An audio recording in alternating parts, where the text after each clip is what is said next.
sabi ni Sir Danilo, problema ngayon ay hindi pina-duty yung Sam team. Sino magre-receive kay Sador?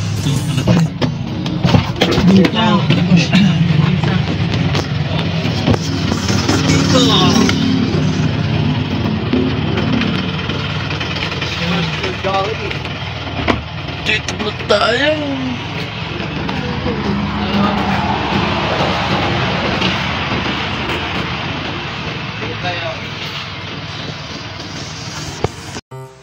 So yun mga idol, dito na pala yung mga gamit namin sa tower mga idol. Oh.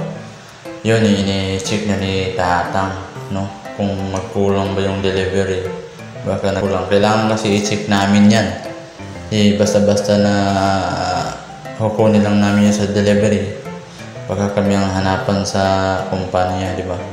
Kaya ni-sure namin na bawat delivery talaga, ini-check namin bawat gamit namin. Yung mga gamit sa tower mga idol. Yan, pagkamot pa si Kuya. Kasi bawal kasi sa amin yung pag-i-check kasi naka-perma din para mabalik na sa kumpanya na na-receive din. So yung nga pala mga idol, nandito kami sa probinsya ng Pangasinan. Isang Pangasinan, nakapupo lang si manager. Yung mga idol sa sa Pangasinan. Yun nga. Kaya tuloy pa rin yung matagal kasi mag-ibinto eh. Kaya sa isa-isa mo kasi hanapin yung anong pangalan niya ng mga gamit yan sa tower. May kanya-kanya kasi yung pangalan. Kailangan ma-check, no? Kasi bawal. Yung naka-blong na may tie wrap, yung pitungan ng papel ni tatay, yan ang power cable yan mga idol. Yan ang parang yan ang power cable yan. Yan mga tie wrap, saka big breaker, clamp yan mga idol. Yan yung saka ground cable. Yan si manager ko. Basic kasi yan siya yung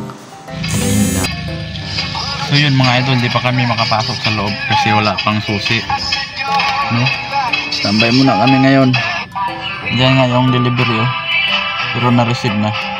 Alis na din yan maya. Yung kasama kong driver, guwapo. Tapos alis muna kami mga idol kasi magpa-print pa daw. May kulang pa eh. Hindi kami makapasok pag wala yun. Kaya mga idol, huwag niyo kalimutan supportahan niyo pala yung YouTube channel ko, Boss Marvin Adventure po. Saka FB page natin, Boss Marvin Adventure. Yun lang mga idol. Tapos muna tayo.